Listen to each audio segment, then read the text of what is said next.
माँ की आखिरी चिट्ठी। छोटे से कस्बे में नैना अपनी माँ सरोज के साथ रहती थी।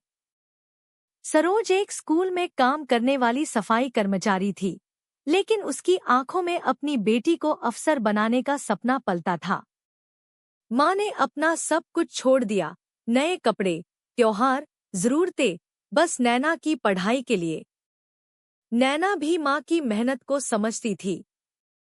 वह रात भर पढ़ाई करती, कभी शिकायत नहीं करती। माँ की फटी साड़ी देखकर बस एक ही ख्वाहिश थी, एक दिन माँ को साड़ी खुद खरीद कर दूंगी। वक्त बीतता गया। नैना का कॉलेज में एडमिशन हो गया, वह शहर चली गई। सरोज हर रात उसकी भेजी चिट्ठियां पढ़कर मुस्कुराती, कभी-कभी आंसू भी बहाती।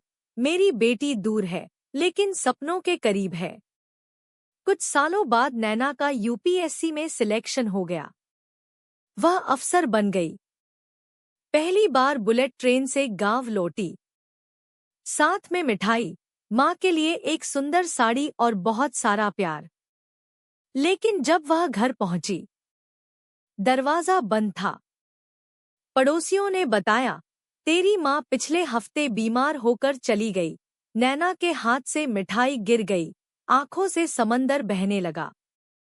कमरे के कोने में माँ की पुरानी संदूक पड़ी थी। उसने कांपते हाथों से खोला, ऊपर माँ की चिट्ठी रखी थी। बेटी नैना, जब तू ये पढ़ रही होगी, मैं शायद न रहूं। तू आईएएस बन गई, मुझे तुझ पर गर्व है। मैंने तुझे कभी रोका नहीं, क्योंकि तेरा उड़ना मेरी सबसे बड़ी खुशी थी। वो साड़ी जो तू मुझे देने वाली थी, शायद अब मैं न पहन सकूं।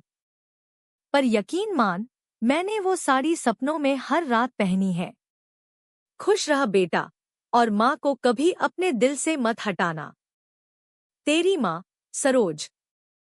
नैना उस चिट्ठी को सीने से लगाकर फूट फूट कर रोने लगी। पूरे गांव की आंखें नम थी। इस कविता से हमें सीख मिलती है कि माँ का प्यार शब्दों से परे होता है।